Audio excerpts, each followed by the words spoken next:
ሰላም ጤና ይስጥልኝ ውድ የዋልታ ዴሊ ቻናል ቤተሰቦቻችን እንደምን አርፍዳችኋል? በሰዓቱ ያገኘናቸውን አዳዲስ መረጃዎች ይዘንላችሁ መጥተናል። አብራችሁን ሁኑ። የቱርክ ፕሬዝዳንት ረሲብ ጣይብ ኤርዶጋን እስራኤል ለመካከለኛው ምስራቅ ሰላም ትልቁ እንቅፋት ናት አሉ። የተባበሩት መንግስታት ድርጅት ዋና ጸሐፊ የአሜሪካን ጥቃት አደገኛ ማባባስ ነው አሉ። ፕሬዝዳንት ፑቲን ለእስራኤልና ኢራን ግጭት መፍትሄ ማግኘት ይቻላል ብለዋል። የእስራኤል የውጭ ጉዳይ ሚኒስተር የትራምፕ ስም በታሪክ መዝገብ ላይ በወርቅ ይጻፋል አሉ። እነዚህና የተለያዩ ዝርዝር መረጃዎችን የምናደርሳችሁ ይሆናል። በድጋሚ አብራችሁን ሁኑ። አሜሪካ ፎርዶንና ሌሎች የኢራን የኒውክሌር ተቋማትን በቦምብ መደብደቧ ይታወቃል። ይህን ተከትሎም ሐማስ የአሜሪካንን ጥቃት ግልጽ ጥቃት አውግዟል። ሐማስ አሜሪካ በኢራን ላይ የፈጸመችው የአየር ድብደባ ግልጽ ጥቃት ሲል ገልጾታል። ሐማስ በመግለጫው ላይ ጥቃቱ በጉልህ የዓለም አቀፍ ሕግን የጣሰና ለዓለም አቀፍ ሰላም መረጋጋት ቀጥተኛ አደጋ ነው ብሏል። ሐማስ መስከረም 26 2016 ዓ.ም በእስራኤል ላይ ጥቃት በማድረስ 1200 ያህል ሰዎችን መግደሉ ይታወሳል። እስራኤል በምላሹ በጋዛ እያካሄደች በምትገኘው ወታደራዊ ጥቃት በሺዎች የሚቆጠሩ ፍልስጤማውያን ተገድለዋል። ሐማስ የፍልስጤምን የታጠቀ ቡድንና የፖለቲካ እንቅስቃሴ ሲሆን በአሜሪካ በእንግሊዝና እስራኤልን ጨምሮ በብዙ ሀገራት በአሸባሪነት ተፈርጇል። የተባበሩት መንግስታት ድርጅት ዋና ጸሐፊ የሆኑት አንቶኒዮ ጉተሬዝ የአሜሪካን ጥቃት አደገኛ ማባባስ ነው አሉ። የተባበሩት መንግስታት ድርጅት አሜሪካ በኢራን የኒውክሌር ተቋማት ላይ ለፈጸመችው ጥቃት ምላሽ ሰጡ። የተባበሩት መንግስታት ድርጅት ዋና ጸሐፊ አንቶኒዮ ጉተሬዝ አሜሪካ የፈጸመችውን ጥቃት አደገኛ ማባባስ ነው ሲሉ የገለጹ ሲሆን በአሁኑ ጊዜ ይህ ግጭት በፍጥነት ከቁጥጥር ውጪ ሊወጣ የሚችልበት ስጋት እየጨመረ ነው። በሰላማዊ ዜጎች በአካባቢውና በዓለም ላይ አስከፊ መዘዝ አለውም ብለዋል። ዋና ጸሐፊው በኤክስ ልጥፋቸው ላይ በዚህ አደገኛ ሰዓት ውስጥ የቀውስ ሽክርክሪቱን ማስወገድ በጣም አስፈላጊ ነው። ምንም አይነት ወታደራዊ መፍትሄ የለም። ብቸኛው አማራጭ ዲፕሎማሲ ነው። ብቸኛው ተስፋም ሰላም ነው ሲሉ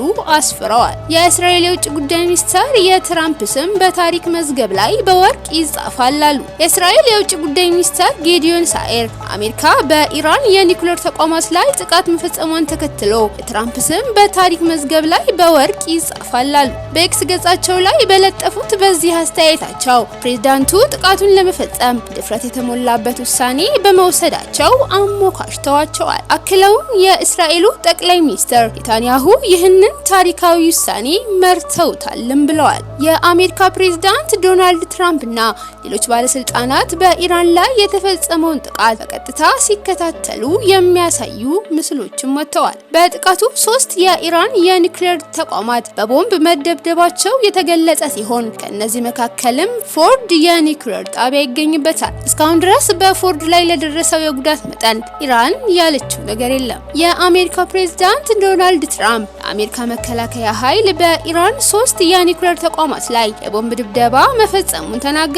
ፕሬዝዳንቱ ለመካከለኛው ምስራቅ ግጭት የ2 ሳምንት ጊዜ ሰጥተው የነበረ ቢሆንም ይህንን በተናገሩት በሁለተኛ ቀን ጥቃት ፈጽመዋል። ይህ የአሜሪካ ጥቃት በኢራንና በእስራኤል መካከል ያለውን ግጭት እንዳያባብስ ተሰግቷል። ዶናልድ ትራምፕ ከጥቃቱ በኋላ በዋይት ሃውስ በሰጡት አጭር መግለጫ አስታውሱ፣ በርካታ ኢላማዎች ገና ይቀሩናል። በሁሉም መመዘኛ የዛሬ ምሽቱ ከባድና በጣም አደገኛ ነበር ብለዋል። ፕሬዝዳንቱ በዚሁ ንግግራቸው ላይ ሰላም በፍጥነት የማይመጣ ከሆነ ወደ ሌሎች ኢላማዎቻቸው በፍጥነትና በክህሎት እንሄዳለን ሲሉም ዝተዋል። ዛሬ አሜሪካ ጥቃት ከፈጸመችባቸው የኒውክሌር ተቋማት መካከል አንዱ በተራራዎች መካከል የተደበቀው ፎርድ ይገኝበታል። በተቋሙ ላይ ስለደረሰ ጉዳት እስካሁን የታወቀ ነገር የለም። የእስራኤልና ኢራን ግጭትን በተመለከተ ዛሬ አዳዲስ መረጃዎች እየወጡ ነው። የኢራን የውጭ ጉዳይ ሚኒስትር አባስ አራግቺ የአሜሪካ በግጭቱ መሳተፍ እጅግ አደገኛ ነው ሲሉ አስጠንቅቀዋል። ለዲፕሎማሲያዊ ንግግር ከኢራኑ ውጭ ጉዳይ ሚኒስትር አጋርቺ ጋር በኢስታንቡል የተገናኙት የቱርክ ፕሬዝዳንት ረሲብ ጣይብ ኤርዶጋን እስራኤል ለመካከለኛው ምስራቅ ሰላም ትልቋ እንቅፋት ናት ብለዋል። የኢራን ጤና ሚኒስትር ከ8 ቀናት በፊት ግጭቱ ከተቀሰቀሰበት ጊዜ አንስቶ ቢያንስ 430 30 ሰዎች መገደላቸውን ገልጸዋል። የእስራኤል ጦር ኢላማ አድርጎ በፈጸመው ጥቃት 2 የኢራን የጦር አዛዦች መገደሉን አስታውቋል። እነዚህም የሐማስ አስተባባሪ ሳኢድ ኢዛድና የኩዱስ ኃይል አዛዥ የሆኑት ቤልሃም ሻህሪያር ናቸው ብሏል። የእስራኤል መከላከያ ኃይል 8 የኢራን ድሮኖች ዛሬ ጠዋት ላይ ወደ እስራኤል አየር ክልል መብረራቸውንም ገልጿል። እስራኤል ግጭቱ ከጀመረ አንስቶ በልብ ህመም የሞተን ጨምሮ 25 ሰዎች መገደላቸውንና 2517 ሰዎች መቁሰላቸውን አስታውቃለች። በሌላ በኩል ደግሞ አሜሪካ የብሔራዊ ደህንነት ዳይሬክተሩ ቱልሲ ጋባርድ አሁን ላይ ኢራን በሳምንታት ውስጥ ኒውክሌር ልትሰራ ትችላለች ብለው እንደሚያምኑ ተናግረዋል። ይሁን እንጂ ፕሬዝዳንት ትራምፕ ኢራን የኒውክሌር ጦር መሳሪያ እየገነባች ስለመሆኗ ምንም አይነት መረጃ ባለመኖሩ የብሔራዊ ደህንነት ዳይሬክተሯ ተሳስተዋል ሲሉ ትናንት ለጋዜጠኞች ተናግረዋል። ኢራንና አሜሪካ ሊያደርጉት ከነበረው አዲስ ዙር የኒውክሌር ድርድር ሊጀመር ሲል እስራኤል በኢራን ጥቃት መፈጸሟ ሆን ብላ ውይይቱን ለማበላሸት እንደሆነ የቱርኩ ፕሬዝዳንት ረሲፕ ጠይብ ኤርዶጋን ተናገሩ። የቱርኩ ፕሬዝዳንት ይህንን ያሉት የኢራን የውጭ ጉዳይ ሚኒስተር በተገኙበት በኢስታንቡል በተካሄደው የዲፕሎማቲክ ጉባኤ ላይ ባደረጉት ንግግር ነው። ኤርዶጋን እስራኤልን የሽንፈተኝነት ተግባር አውግዘው መካከለኛው ምስራቅ ለማተራመስ እየሞከረች ነው ሲሉም ወቅሰዋል። የኔታንያሁ መንግስት ለአካባቢው ሰላም ትልቅ እንቅፋት መሆኑን እያረጋገጠ ነው ሲሉም ፕሬዝዳንት ኤርዶጋን ተችተዋል። አክለውም የኔታንያሁ መንግስት ሰኔ 6 ላይ የፈጸመው ጥቃት የድርድሩን ሂደት ለማዳከም ያለመ ነው ብለዋል። ኢራን ግጭቱ ከተጀመረበት ከሰኔ 6 2017 ዓ.ም ጀምሮ በእስራኤል ጥቃት ቢያንስ 430 ሰዎች መገደላቸውን አስታውቃለች። ከሟቾቹ በተጨማሪም 3500 ሰዎች መቁሰላቸውን የኢራን ጤና ሚኒስቴር ዋቢ አድርጎ ኑር የዜና ወኪል ሪፖርት አድርጓል። በግጭቱ የተገደሉ ሰዎችን በተመለከተ ሚኒስተሩ ባለፈው ሳምንት እሁድ ቢያንስ 224 ሰዎች መገደላቸውን ገልጾ ነበር። የሰብአዊ መብት ተሟጋቾች በበኩላቸው በጥቃቱ የተገደሉ ሰዎች ቁጥር 657 አድርሰውታል። በእስራኤል ደግሞ ግጭቱ ከተጀመረ ጊዜ አንስቶ ኢራን ባስወነጨፈቻቸው ሚሳኤሎች አንዲት በልብ ድካም የሞተችን ሴት ጨምሮ 25 ሰዎች መገደላቸውን ገልጿል።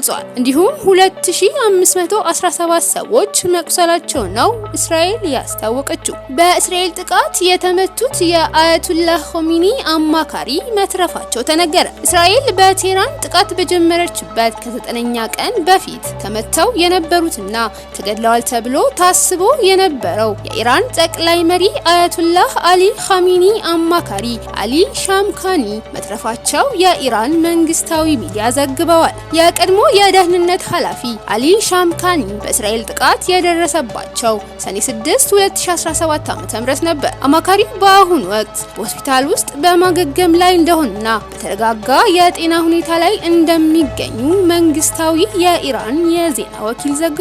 ሻምካኒ ኤክስ ገጻቸው ላይ ዛሬ ጠዋት በተለጠፈ ጽሑፍ ከጥቃቱ ተርፍ ያለሁም ብለዋል። ቆስዬ መስረፍ እጣ ፋንታዬ ነበር፣ እናም ተርፍ ያለው ጠላቶቻችንም ጥላቻቸው ይቀጥላል። ለኢራን 100 ጊዜ ራሴን እሰዋለሁም ይላል። የእስራኤል የመከላከያ ሚኒስትር እስራኤል ካትዝ ሀገራቸው በኢራኗ ከተማ በአፓርታማ ላይ በፈጸመችው ጥቃት የኢራን ከፍተኛ የጦር አዛዥ መገደላቸው ተናገሩ። ሚኒስተሩ አዛዡ ሳኢድ ኢዛድ ሐማስን በማስታጠቅና የገንዘብ ድጋፍ በማድረግ ኃላፊነት ነበራቸው ሲሉ ቅዳሜ ዕለት መናገራቸውን የሀገር ውስጥ ሚዲያዎችና ሮይተርስ ዘግበዋል።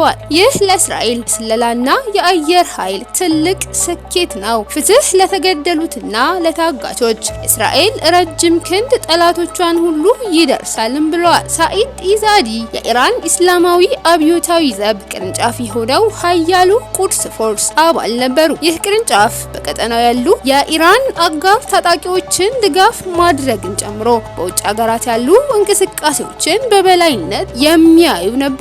ትራምፕ የሀገራቸው የብሔራዊ መረጃን በኢራን ኒውክሌር መርሃ ግብር ላይ ያለው መረጃ የተሳሳተ ነው አሉ። የአሜሪካ ብሔራዊ መረጃ ዳይሬክተር ኢራን የኒውክሌር ጦር መሳሪያ እየገነባች እንደሆነ የሚጠቁም ምንም መረጃ የለም ማለታቸውን አስመልክቶ ጥያቄ የቀረበላቸው ፕሬዝዳንት ትራምፕ የተሳሳተ መረጃ ነው የሚል ምላሽ ሰጥተዋል። የብሔራዊ መረጃ ዳይሬክተር ኢራን የኒውክሌር መርሃ ግብርን ገምግመው የጦር መሳሪያ የሚጠቁም ምንም መረጃ እንደሌለ መናገራቸውን ተከትሎ እርስዎ ምን መረጃ አሉት የሚል ጥያቄ ትራምፕ ተጠይቀው ነበር። ይህ ከሆነ የስለላ ማህበረሰቡ ተሳስቷል፣ ከመረጃ ማህበረሰብ ውስጥ ማን ነው እንዲህ ያለው ሲሉ ትራምፕ በምላሹ ጥያቄ አቅርበዋል። የጠየቃቸው ሪፖርተር ይህንን ያሉት የብሔራዊ መረጃ ዳይሬክተሯ ቱልሲ ጋባርድ መሆናቸውን በነገራቸው ወቅት ተሳስታለች የሚል ፈጣን ምላሽ ሰጥተዋል። ጋባርድ የአሜሪካ የመረጃ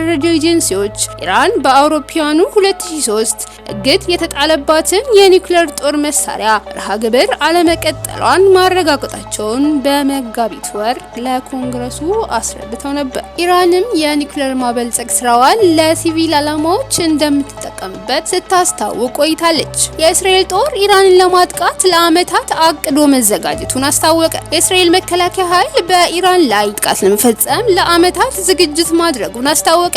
የእስራኤል ጦር ኃይል ጠቅላይ ኤታማዦር ሹም ኢያል ዛሚር ከቅርብ ወራት ወዲህ ይህ የጥቃት ዝግጅት ከበድ ባለ ሚስጥራዊ ሁኔታ እንዲፋጠን ተደርጓል ብለዋል። ዝርዝር መረጃ ያልሰጡት ኤታማዦር ሹሙ ወታደራዊ ዘመቻው ሊሳካ የቻለው ተግባራዊና ስትራቴጂካዊ ሁኔታዎች በመጣጣማቸው ነው ብለዋል። አክለውም ይህ ጥቃት ቢዘገይ ኖሮ እነዚህ ሁኔታዎች ሊታጡ እንደሚችሉና እስራኤልን አደጋ ላይ የሚጥል ነው ብለዋል። ለከባድና ድንገተኛ ጥቃት ምስጋና ይገባውና ድንቅ ውጤቶች አስመዝግበናል ብለዋል። ኢራን ዲፕሎማሲውን የምታጤነው የእስራኤል ጥቃት ሲቆም እንደሆነ አስታወቀች።